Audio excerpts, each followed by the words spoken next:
On Delta TV main news tonight, representatives of Ijaw Ishekiri ethnic nationality agree on power sharing for proposed Warri Federal Constituency 2.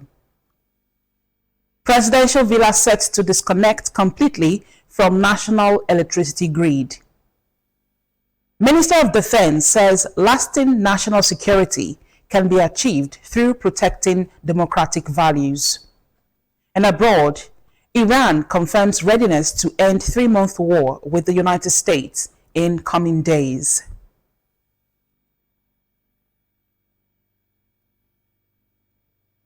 Good evening and welcome to Delta Television Main News. I am Blessing Usiagbada. You can also follow our news online on Facebook and YouTube at Delta Broadcasting Service Asaba, or visit our website at www.dbsasaba.com. Thank you so much for joining us. Now, the news in detail. As part of efforts to resolve the lingering disputes over electoral ward delineation, representatives of the Ijaw and Ishekiri ethnic nationalities have agreed on a power-sharing arrangement for the proposed Warri Federal Constituency 2, following the intervention of President Bola Tinubu. The agreement was reached after a meeting convened at the office of the National Security Advisor, NSA, Malam Nuhu Ribadu in Abuja.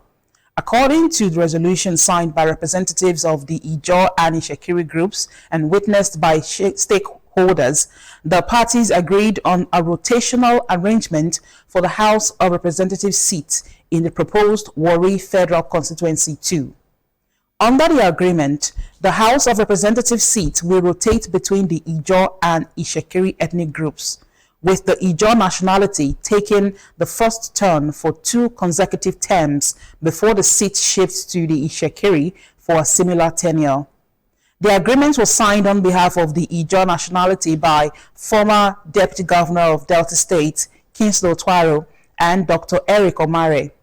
In contrast, Sir A.S. Mene and Chief Robinson Ario signed for the Ishekiri nationality. The National Security Advisor, Nuhu Ribadu, signed on behalf of the federal government, while Olusegun Victor Okumagba and Chief West Ham Adeho witnessed the agreement.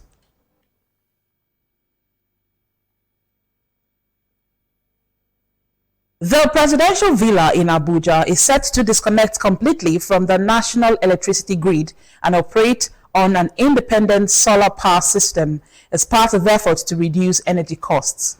The project, approved by the administration of President Bola Tinubu, received a total allocation of 17 billion naira across the 2025 and 2026 budgets.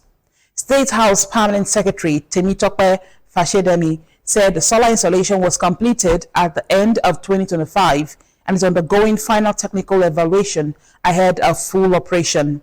Director General of the Energy Commission of Nigeria, Mustafa Abdullahi, said the move was necessary because the villa's annual electricity bill of about 47 billion naira had become unsustainable. Large sections of the presidential complex have already been fitted with solar panels and battery storage systems, while backup generators will remain available if needed. The project has drawn mixed reactions, with supporters praising it as a step towards energy security and critics arguing that it reflects a lack of confidence in Nigeria's struggling power grid.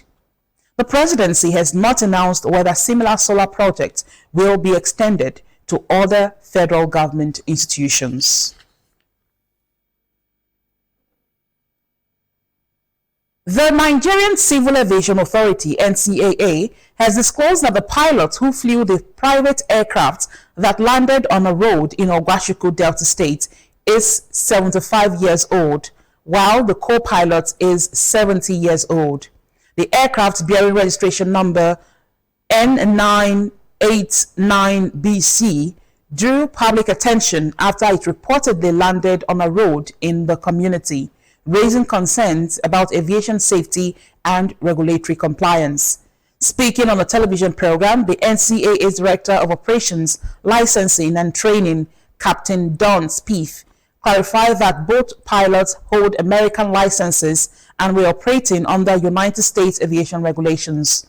He explained that the aircraft is registered in the United States and that neither pilot is considered overaged under the rules governing their operation. Captain Spieth noted that while Nigeria currently sets the retirement age for commercial airline pilots at 65 years, the country's aviation regulations are presently under review. However, the NCAA official criticized the pilot's actions following the road landing incident. According to him, the pilot was not authorized to take off from the road after landing there, describing the move as a violation of established aviation procedures. The authority says investigations and regulatory reviews relating to the incident are ongoing as concerns continue over the circumstances that led to the unusual landing and subsequent takeoff from a public roadway. The incident has sparked debate over pilot age limits, operational oversight, and safety standards governing foreign registered aircraft operating within Nigerian airspace.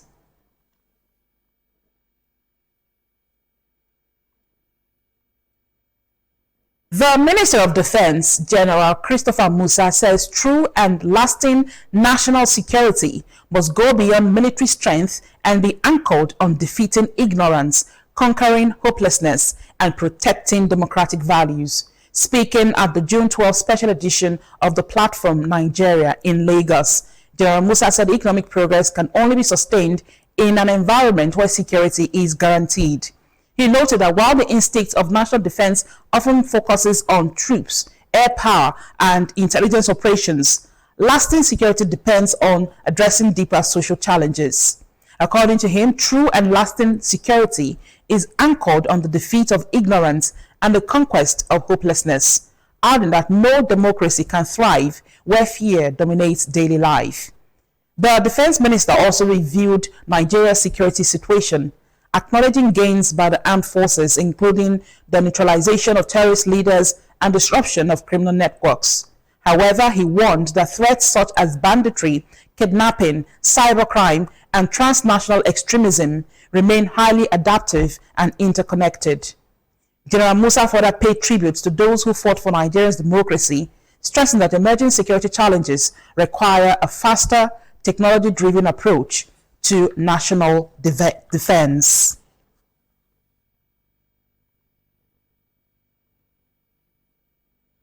The state governor, Right Honorable Sheriff Oborevwori, has commiserated with the Anglican Bishop of Holy Diocese, Right Reverend John Arapo, over the death of his mother, Mama Ruth Arapo, describing her passing as a celebration of a life well spent.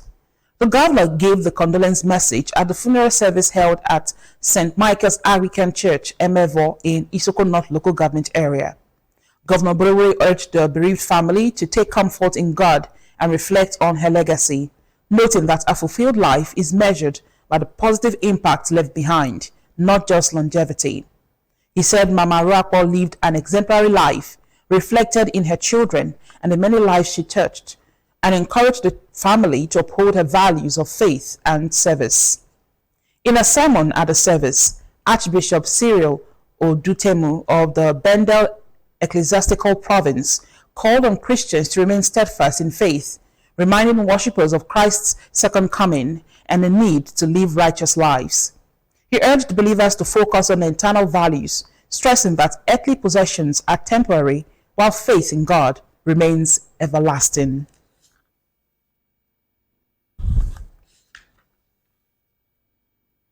Retired Major General Rabi Abubakar, a former Director of Defense Information, has died in captivity 2 weeks after he was abducted alongside his wife in Katsina State. The Katsina State government confirmed his death today, saying the retired military officer died from complications arising from diabetes and hypertension while being held by his abductors. In a statement, the Commissioner for Internal Security and Home Affairs, Nasiru Muazu, described the incident as a tragic loss despite efforts by the state government and security agencies to secure the general's freedom. General Rabe and his wife were kidnapped around the Matazu area of Katsina State while traveling to attend a wedding ceremony. Days after the abduction, the couple appeared in a video released by their captors, who demanded the release of 3 detained associates identified as Sani, Aminu, and Nasiru, as well as the return of livestock allegedly seized from them. In the video, Rabe's wife appealed to the Katsina State government and leaders of 5 local government areas to facilitate compliance with the demands in order to secure their release. The retired general also spoke briefly in the footage, calling for peace and dialogue, while noting that the abductors had expressed interest in peaceful coexistence.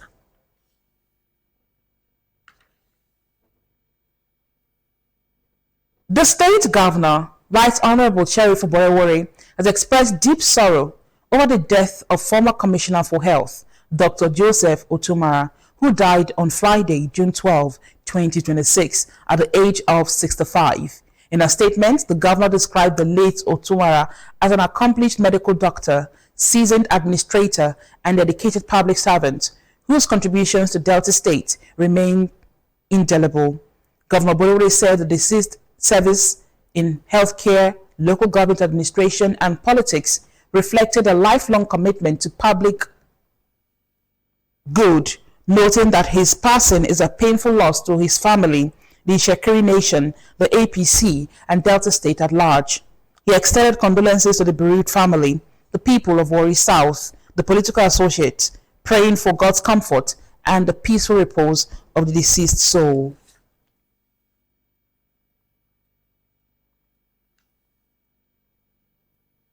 In another development, the Speaker of the Delta State House of Assembly and Chairman, Conference of Speakers of State Legislatures of Nigeria, Right Honorable Imomotimi Goor, has expressed sadness over the death of former Delta State Commissioner for Housing and Health, Dr. Joseph Otumara.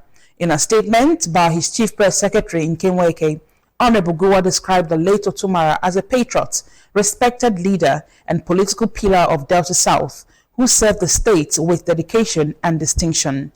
He noted that Dr. Otumara made significant contributions to the housing and health sectors and remained a mentor and voice of wisdom to many leaders across Delta State. The Speaker commiserated with the Otumara family, the Shekiri Nation, the people of Delta South, and the Delta State government, praying God to grant the deceased eternal rest and comfort to those he left behind.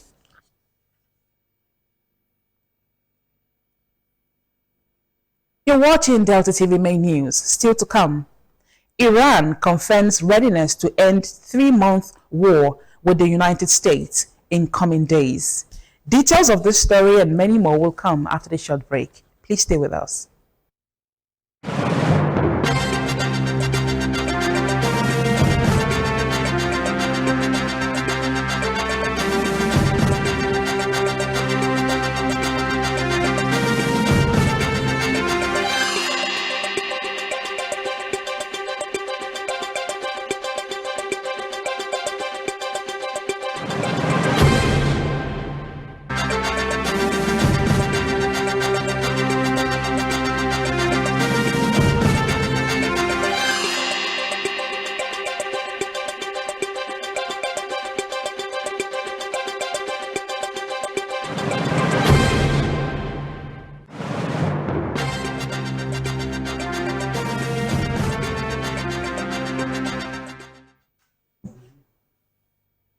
Glad to have you back and welcome to Delta TV Main News. Iran says a framework agreement to end its 3-month war with the United States could be signed in the coming days, but it has ruled out reports that a deal will be signed within the next 24 hours. Pakistan's Prime Minister said the two sides had agreed on a peace framework and were preparing for an electronic signing, followed by technical talks next week. However, Iranian Foreign Ministry spokesperson said it was too early to confirm a signing date, although progress was being made. The conflict began in February following U.S.-Israeli strikes on Iran and has since killed thousands, disrupted global oil supplies, and driven up energy prices. Meanwhile, Iran has announced funeral arrangement for former supreme leader who was killed at the start of the war. Ceremonies will begin in Tehran on July 4 and conclude in Mashhad on July 9. Diplomatic efforts are continuing amid growing hopes that a peace agreement could soon bring the conflict to an end.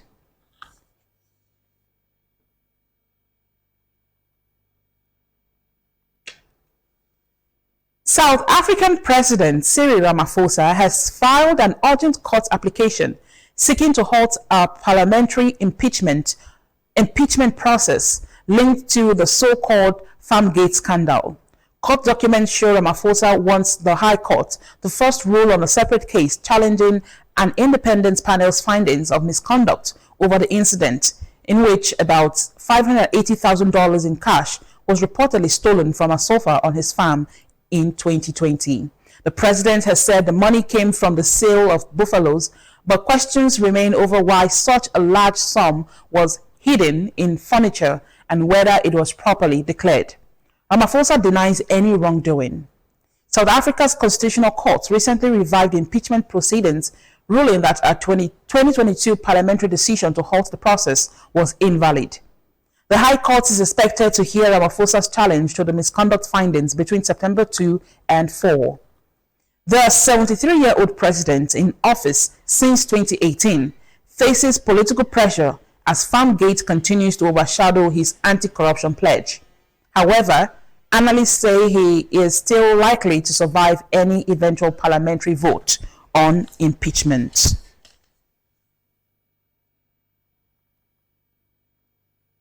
And in business, the governor of the Central Bank of Nigeria, Olayemi Cardoso, has been honored with the Central Bank of the Year award at the Central Banking Awards ceremony held in London. Receiving the award, Cardoso expressed appreciation to the organizers and judges, dedicating the recognition to the board, management, and staff of the Central Bank of Nigeria for their commitments to institutional reforms and economic stability. He said the award was not a personal achievement, but a reflection of the collective efforts of CBN staff working with dedication, integrity, and professionalism, often behind the scenes. Cardoso also acknowledged the challenging global economic environment, noting that central banks have faced difficult policy decisions in recent years, including Nigeria. He highlighted key reforms undertaken by the CBN, such as measures to tackle inflation, foreign exchange market reforms, and investment in digital and financial infrastructure aimed at strengthening long-term economic growth. The CBN governor reaffirmed the bank's commitment to restoring confidence, ensuring monetary and financial stability, and upholding transparency and accountability in its mandate.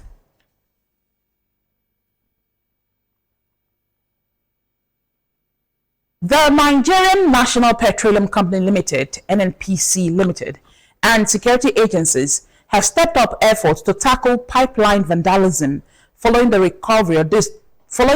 discovery of damage on a section of the Nigerian Pipelines and Storage Company crude oil pipeline at Pai Community in Kwali Area Council of the FCT, Abuja. A joint inspection team made up of NNPC's industry-wide security architecture, the Office of the National Security Advisor Special Prosecution Team, the FCT Police Command, the Nigerian Army, and other security stakeholders visited the site to assess the damage, advance investigations, and strengthen protection of critical oil infrastructure. The move follows the arrest of 3 suspected pipeline vandals in nearby Piri and Pai communities during a coordinated operation by security agencies. NNPC subsidiary, the Nigerian Pipelines and Storage Company, operates over 5,000 kilometers of pipelines across the country, but officials say vandalism remains a major challenge, with repeated attacks targeting key energy routes for illegal oil thefts. Industry data shows 19 cases of pipeline vandalism were recorded in 2025, resulting in the theft of about 9 kilometers of pipeline among key corridors, including Enugu, Makurdi, Yola, and Warri Kaduna routes. So far in 2026, 5 incidents have already been reported across parts of the country, including Piri, Kwali, Gwagwalada, and Bandaga, raising renewed concerns over the security of Nigeria's critical oil infrastructure.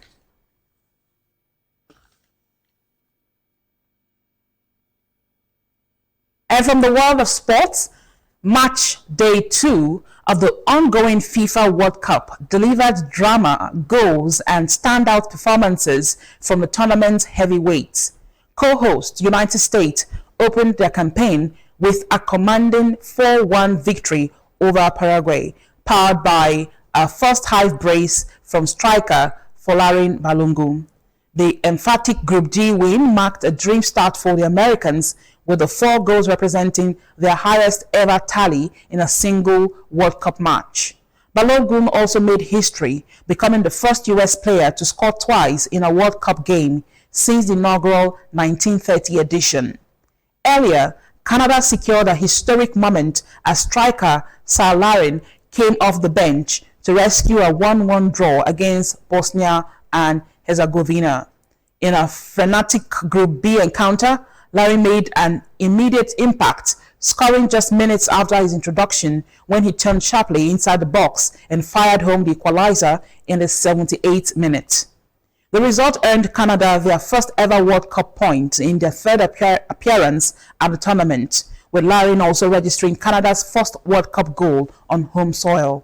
Attention now turns to a packed set of fixtures as the group stage intensifies. Brazil begins their campaign against Morocco in a high-profile clash, while Qatar faces Switzerland in another key Group B encounter. Haiti will also take on Scotland as teams battle for early momentum.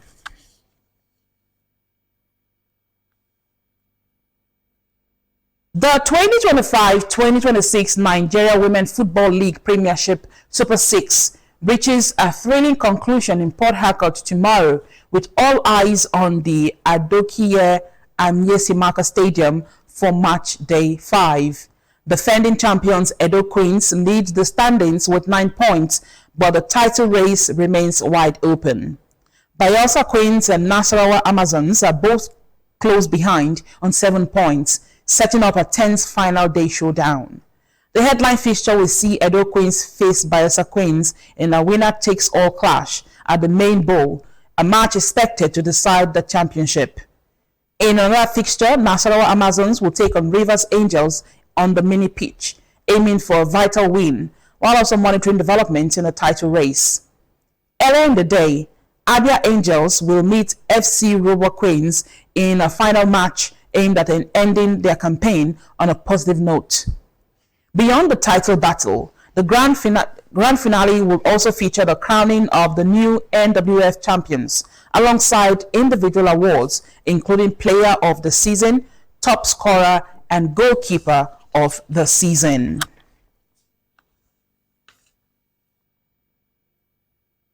And now, our thought for the day. Discipline is choosing between what you want now and what you want most.